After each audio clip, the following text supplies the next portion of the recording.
You're working focused. Your brain is finally locked into the task. Then, your phone vibrates, just once. You tell yourself you'll ignore it. But something has already changed. Your chest tightens slightly. Your breathing shifts. A small thread of attention pulls away from what you were doing. You didn't decide to react. Your body reacted first. And now, part of your mind is gone. This happens dozens of times a day, and almost nobody realizes what is really happening. Because this is not communication. This is behavioral architecture, and you are standing inside it. Before you even touch the screen, your nervous system fires. A small spike of cortisol, a shift in dopamine anticipation. Your brain moves into alert mode. This process has a name, an amygdala hijack. The emotional threat detection center activates before the rational brain has time to evaluate. From an evolutionary perspective, this made sense. A sudden stimulus could mean danger, a predator, a threat. But now, the same circuitry is triggered by a text message, or a marketing notification, or an app reminding you to come back. The device in your pocket has learned how to bypass your conscious control. To understand the deeper layer, we have to go back to the 1950s. Psychologist B.F. Skinner built a device called the operant conditioning chamber. Inside the box, an animal could press a lever. When the reward was predictable, the animal behaved normally.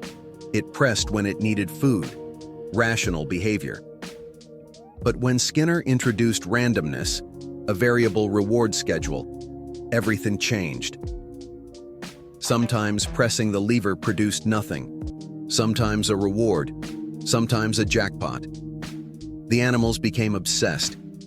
They pressed compulsively, endlessly, ignoring everything else. Not because they were hungry, but because unpredictability created anticipation. Decades later, casinos adopted this exact mechanism.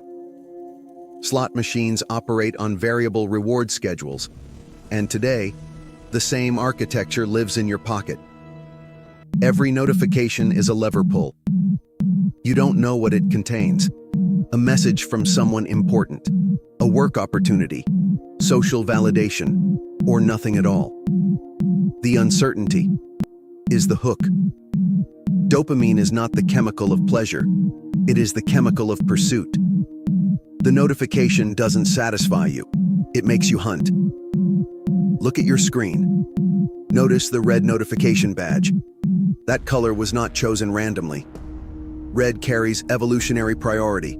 Blood, danger, urgency, survival signals. Your nervous system reacts to it automatically. Tech companies borrowed a biological alarm system and attached it to social media. The red dot creates psychological tension, an unfinished loop. This is called the Zeigarnik effect.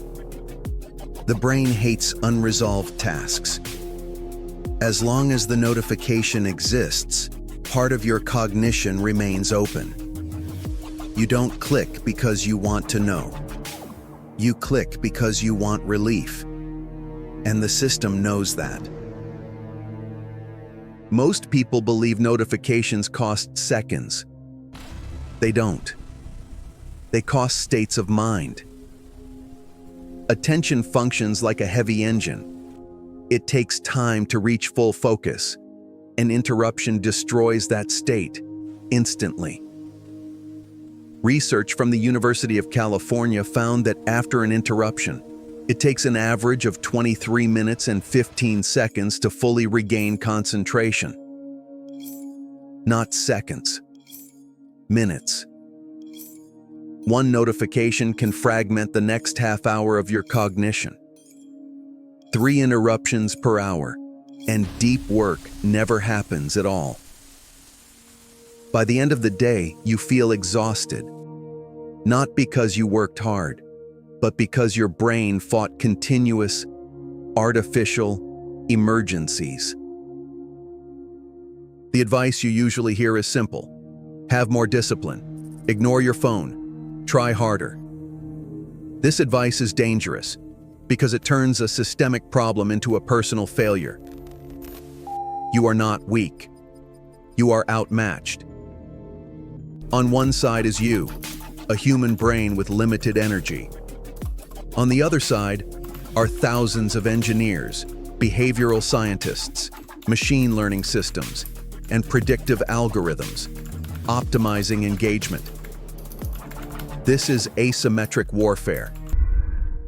Trying to win with willpower is like bringing a wooden stick to a drone fight. And the system knows when you are tired. Willpower declines throughout the day. The architecture does not. So, what is the solution? Not motivation. Architecture. You don't fight the casino. You refuse to enter the building. You replace effort with environment. A world where focus is default and interruption requires permission. You don't need more discipline. You need walls. This is the foundation behind silent systems. A cognitive architecture designed to expose hidden drains on attention, time, and money. Not productivity, visibility. Because once you see the system, you can redesign your behavior. The default world is not broken. It is working exactly as intended. Just not for you. Your attention is the most valuable currency you own. Stop spending it unconsciously. This is silent systems.